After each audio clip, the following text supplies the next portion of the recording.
Jina langu naitwa Tom Mondie Kioleko kutoka Nyanjwa. Mimi ni mtu ya Mogoteni kutoka Kisii. Salamu mfalme hii mnaonanga. Lakini mimi nashangaa kuona Kenya ikitumbukia kwenye kisa. Wewe William Ruto nikikuuliza, wewe umesoma mimi sikusoma. Nikikuuliza kutoka Nairobi mpaka Siralia, ni mito ngapi utavuka? Ama Kenya mzima iko na kona ngapi? Hii magari mnatembea nayo na mandege, mnaweka mafuta. Na hivi binadamu ndio wanafanya hiyo kazi yote, wanalala njaa. Hiyo nyumba unatuambia unatutengenezea. Hiyo nyumba utatengeneza bila maji. Hata hiyo nyumba utatengeneza ukiwa na njaa. Watu njaa hawezi kukula namna hii, nchi haiwezi kuendelea. Mnaonanga mto, ukitumbikiza mawe kwenye mto, utupe ndooni utazika samaki. Na hivi binadamu wao ndio wanafanya kazi, ndio nchi inaonekana. Na mambo ya uwizi na ikikomeswa mara 3 wa serikali na makambani na raia. Kenya itametameta. Kitu ya kwanza kuanzia watu jokora, watu wa bibi na rangi, na watu wa potapota na mama mboga na watu wa ofisi, watu wa serikali na mahakama ni Kenya mzima hawana raha. Wakati maandamano itainuka ndio utajua ni kwa nini radi ipige mbinguni.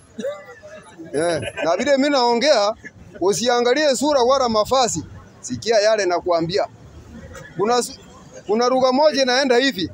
Msiaribu, sasa mimi nataka kuwapanga. Mimi najua vile mko na vile mnaishi. Msiaribu wakati au saa au second mkipeleka maneno kombo ambaye ndi sawa na wenzenu. Hiyo itawaletea miwanyiko mara 3. Hapo serikali kiwanyika na makamba ni wanyike na raia wanyike. Hapa hakuna mafuno. Kutoka mataifa ile ambayo itaki nchi hii mazuri itawekea full right. Mtajikuta mko kwa vichaka. Jina naitwa Michael Roy. Mimi ni mjakazi wa hapa Kisii. Mimi naweza sema kitu ya kwanza, Kenya hii mali tunaelekea ni place pabaya. Na kuomba president wetu William Samuel Ruto. Naweza kumbuka enzi yenye ulikuwa unatafuta kura, ulikuwa unasema bottom up. Tulikuwa wajinga sana kama unasema vijana kazi kwao, pesa wewe sio mtu mwenye watu wanaweza kuweka tumaini yao kwao. Juu unatuambia unaenda kushukisha bei za vitu na unazipandisha. Ukiitisha conference ya watu wa press, hiyo siku tunajua mafuta imeenda juu, sukari imeenda juu, unga imeenda juu. Tuambie mali tunaelekea Kenya isa. Juu sasa hii umeanza kusema ati wewe ulali, unawatafutia watoto wako, sio watu wa Kenya. Unasema pesa hakuna Kenya. Every now and then una point waziri wa elimu, unamwambia aende kwa press conference ama aende kwa shule fulani aseme pesa itaingia kwa shule. Walimu wanasubiri pesa hawaoni. We ni mtu gani? Unatuahidi kitu yenye hakuna ama kitu yenye hiko? Ruto, nakwambia venye mulienda hata 2013 na Uhuru, ulijaribu kutisha Uhuru ili asiungane na Raila.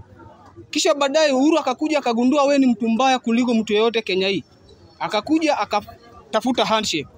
At least hata kama unasema handshake ilikuja, unga ikapanda juu na tulikuwa tunasikiza Uhuru kidogo. Sasa hii yako tuambie, Museveni ndiye anakuja kurule ama Amin Dada ndiye anakuja Kenya? Ha? Tuambie mali huko juu story ya Amin Dada na Museveni wanakaa pamoja na wewe.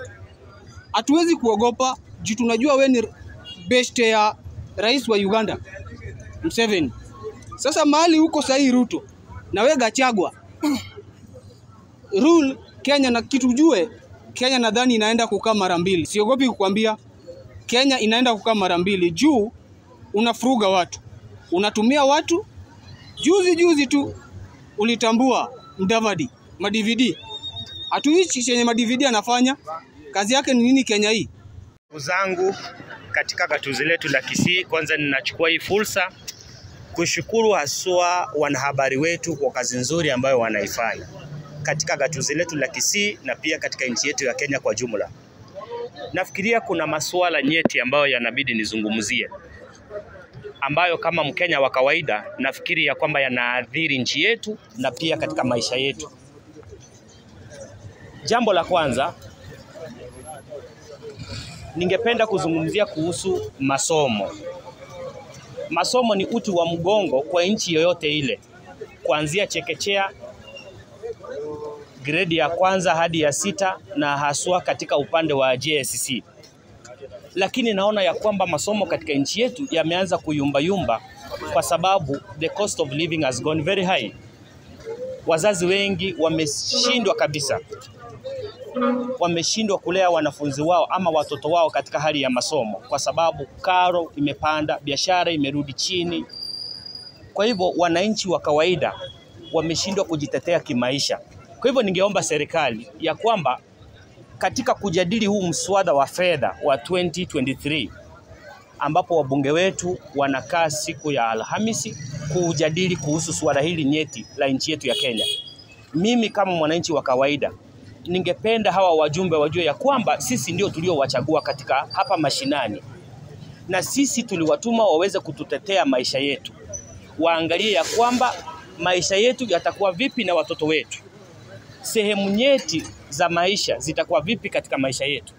Kwa hivyo huu mswada ninaomba, najua serikali inatafuta pesa hela hapa na pale, lakini usije ukamnyonga mwananchi kwa sababu labda anadai haki yake. Ukweli ni kwamba maisha yamezidi. Kwa mfano, niwape mfano, mwalimu wa chekechea ambaye analipwa tuseme shilingi 12,000. Huyu mwalimu ana wanafunzi 2 wanasoma katika shule ya upili. Hebu niambie, hata wewe mbunge ukipewa hizo hela utagawanyaje ili hawa wanafunzi wako waweze kusoma, ili hali upate motisha ya kuingia darasani pia ushughulikie hawa wanafunzi wengine? Kwa hivyo naomba wabunge wetu, sisi ndio tumewachagua, naomba muangalie masuala nyeti katika hiyo finance bill ambayo mtaenda kuipitisha. Inaweza kuwa ngumu kwenu, lakini ni ukweli kwamba kwa binadamu sisi ambao ni Wakenya wa kawaida itatuzidi nguvu. Jambo lingine la pili, mambo ya county devolution. Pesa katika magatuzi yetu 47, iwe gatuzi la Homa Bay, iwe la Nyamira, iwe ya Kisii. Hata hawa magavana wameshindwa kufanya kazi kwa sababu hawajapata hela ambazo zile serikali kuu inastahili kuwapea ili wafanyie maendeleo. Kwa hivyo tunaomba nchi yetu ya Kenya, hizi pesa katika serikali ambazo zimepita, magavana wamekuwa wakipata pesa. Hatujui serikali yetu ya sasa ni nini kimekuwa kibaya ya kwamba serikali haina pesa ya kutuma magatuzini.